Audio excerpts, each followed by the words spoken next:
میں ایک زمانے میں کام کرتا تھا، انجینئر تھا، چیف انجینئر تھا، بلکہ جنرل مینیجر تھا۔ 35 فیکٹریاں میرے انڈر تھیں، اور اتنا میرا تجربہ تھا کہ مجھے مالک بھیجتا تھا جہاں کہیں کوئی یعنی خرابی آ جاتی کہ ٹھیک کر کے آئیں۔ اور اس زمانے میں میری کنسلٹیشن فی ایک دن کا 1 لاکھ روپیہ تھی۔ یہ آج سے 25-30 سال پہلے کی بات ہے، یعنی ڈالر کا ریٹ تھا 18 روپے کا ڈالر۔ اب آپ سوچیں کہ 18 روپے کا ڈالر تھا اور مجھے ایک دن کا 1 لاکھ روپے ملتا تھا۔ ایک شوگر مل میں خرابی آئی، انہوں نے میرے مالک کو فون کیا، چیئرمین کو، کہ جی اپنے انجینئر کو بھیج دیں۔ میں 7 دن کے لیے گیا اور 7 دن وہاں کام کیا اور 7 لاکھ روپیہ لے کے آیا۔ ایسی میری جاب تھی۔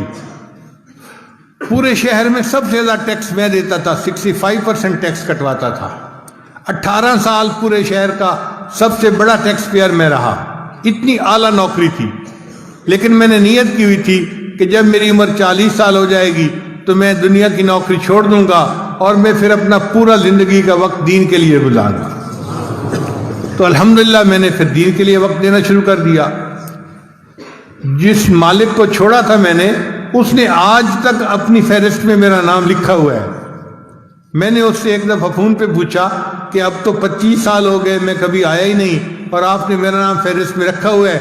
کہتے ہیں جی ہم نے آپ کو نہیں چھوڑنا، آپ نے ہمیں چھوڑنا ہے۔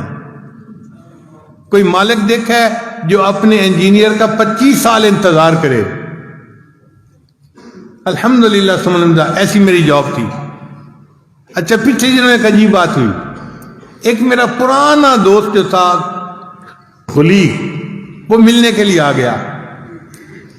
اب اس کی بیوی میری بیوی کو ملی تو اس نے ان کو واقعات سنائے کہ آپ کے ہسبینڈ تو اتنے بڑے انجینئر تھے اور میرے خاوند کلاس فیلو بھی تھے اور ان کے شاگرد بھی تھے۔ وہ کہنے لگی کہ ہمارا تو یہ حال ہے، ہم جہاں انٹرویو دینے جاتے ہیں نا تو میرا ہسبینڈ ان کو بتاتا ہے کہ میں تو حافظ صاحب کا شاگرد، وہ جوانی میں مجھے لڑکا سا تھا، حافظ صاحب مجھے لوگ کہتے تھے، تو میں تو حافظ صاحب کا شاگرد ہوں، تو 10,000 روپیہ اس کی تنخواہ ویسے ہی بڑھ جاتی ہے۔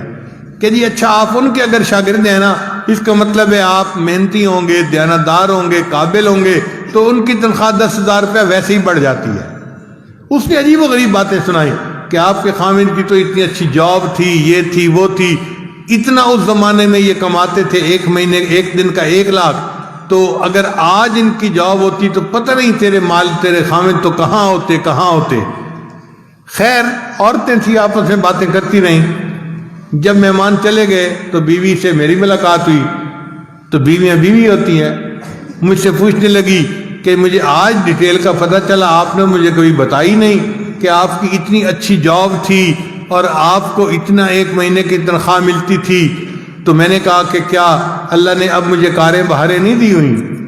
کہنے لگی ہاں، دیا ہوا تو اللہ نے سب کچھ ہے۔ میں نے کہا پھر پریشانی کس بات کی؟ کہنے لگا بس میں یہ سوچ رہی ہوں کہ آپ کی جاب اگر اتنی اچھی تھی تو آپ کے دل میں کبھی نہیں آیا کہ میں جاب کر لیتا؟ میں نے کہا کہ 30 سال کے عرصے میں 1 سیکنڈ کے لیے بھی میرے دل میں کبھی یہ تمنا نہیں آئی کہ کاش میری جاب ہوتی۔ تو پھر وہ ذرا میرے اور قریب ہو گئی اور میرا ہاتھ پکڑ کے کہنے لگی آپ مجھے سچ سچ بتائیں نا، کبھی خیال ہی نہیں آیا؟ میں نے کہا واقعی میرے ذہن میں کبھی خیال نہیں آیا۔ کہنے لگی کیوں خیال نہیں آیا؟ میں نے کہا سچ بتاؤں کہ مجھے بڑے کی نوکری کر کے ایسا مزہ آ گیا ہے، اب چھوٹوں کی نوکری کرنے کو دل ہی نہیں چاہتا۔